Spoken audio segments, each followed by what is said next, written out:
Hi, Brooke and Sean. This is Renee DeBello, and this is the market analysis that I promised you. I'm going to do things a little bit differently today. I'm going to actually show you the process in which I went through. I did something a little bit more extensive, but I'm going to net it out for you in this video in looking at the valuation of your home. But before we get started with that, I wanted to visit some of the algorithm sites such as Zillow, Bank of America, just because it's interesting to see what they have to say about what they think the value of your home is, and keeping in mind that they're practically never accurate. And that's like 70% of the time they're not accurate, but it's good to look at them anyway. Sometimes they get it right. So first, let's look at Zillow. Zillow is estimating that your home is currently valued at around $651,000. I went to Bank of America. They could not find your home, and I put all kinds of different variations of your address in there, and they just couldn't find you. The same thing for e-appraisal. But I went to our own website as well and used our valuation tool, and our valuation tool says that your home is valued currently somewhere between $630 and $649,193.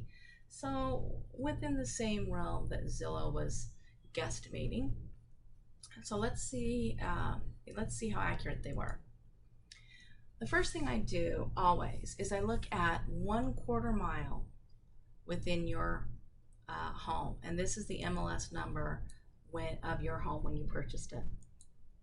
The only other restriction I put in here was 4+ bedrooms. Normally what I do is I also add in the style, and in this case your home is specifically a style 18, which is a 2-story with a full finished basement. There are no other homes with that identical style, but the lifestyle is very similar to the ones that are 2-story homes. So 2-story homes are what we're going to be using, and it's going to give us a very good sense of value anyway.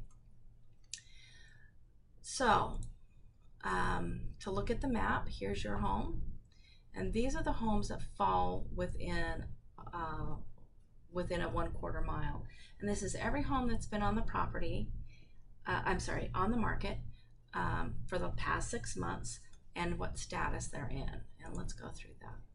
So we know that there's 14 homes. We'll be able to see all of them. There's 14 homes that popped up within a 1/4 mile of your house, and 2 of them are active. These here are pending, meaning they are sold, but they haven't closed yet. So we only know what the list price was when an offer was made. We don't know what the actual sold price was. And then these ones are people who have been completely successful, and we will know what their sold prices are. So I want to go through these pretty quickly. This one, right off the bat, excellent. It's on the same street. It's within a 1/4 mile. It's in the same community. It's active. So these people we call dreamers. They are dreaming of getting $699, but so far they've been unsuccessful. And they've been on the market 23 days, so it's not likely that they'll sell for $699, or maybe they'll sell for $699 but give some concessions back to the buyer. Your area is pretty active, so probably not going to be that's probably not the right price, or maybe there's something else that doesn't show well. This one is not in your community. This is Maplewood Heights, and we want to shy away from those that are not part of your community. The other thing I'm seeing here is that it was built in 2016. So this is a new construction home. So we don't want to compare to new construction. I'm sure you're aware that you're surrounded by many different builders building right in your area. Again, new construction in Copperwood, another one in Copperwood, new construction. We can just go through these pretty quickly, so you can see all the new construction that's happening around you. This one, also new construction. Shy Creek, here's one that's not new construction. It was actually built in 2010. It's a little bit smaller than your home. We don't care. We can utilize this tool here, the price per square foot, to adjust this home in comparison to your home if we need to. Then we get back to, oh, this one also is not new construction, but it's not in your community as well. So we're going to shy away from, well, we'll probably end up having to use one of those, but we'll put less weight on it. Another new construction, new construction, new construction. This one, oh, this one expired and then came back on the market. So where does that leave us? We've got all this new construction that we don't want to look at. So what I did is I came back to the criteria page, put in years built, and I started at 1950 to 2014 because some of those 2015 homes are still under construction. Why did I go back to 1950? We're not going to compare your home to something that is that was built that far back, but I think it's good for you to understand everything that's within that quarter mile. So we'll check the results again. Now we're down to 3 properties. Of those 3 properties, 1 is active, that's the one that's on your street, and 2 are sold. Only 1 of these is actually in your community, and we're gonna look at them. So here's your competition. I'm just gonna quickly go through this. Hopefully I'm not gonna give you a headache scrolling through these so quickly. I just want you to get a peek of the inside of the competition if you were to put your home on the market today.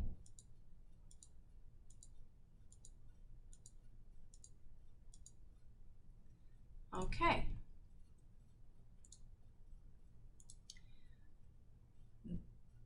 The next one, now this one we do want to look at very seriously. It's in your community. It's sold within the last 6 months. The price that it sold for was $595. It is a little bit smaller than your home at 3,080 square feet, and it sold at $193.18 a square foot. So let's just see how it compares. It has a different style and feel to your home, but really we're wanting to look at the livability and the features. What type of products did they use? You know, are they comparable in quality? Hardwood floors versus other materials, granite or quartz countertops. So that's really what we're looking for here, just to see if it's of comparable quality and construction as your home. Okay, the last one we have available is in a different community, but interestingly, it also sold very close to the same price. This one's at $193.71, and this home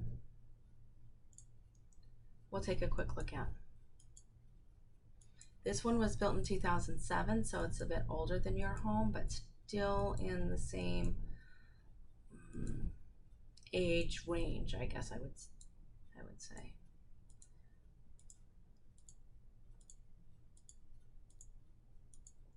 Okay, so what does all of this mean? I'm going to do this line here.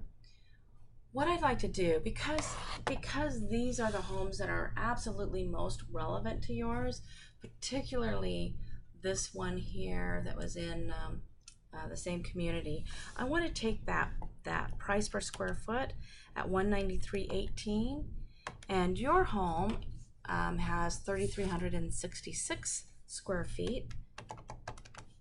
So let's multiply it by 3,366 square feet. And what we're going to come up with is $650,000, $650,024. I'm tripping all over the place.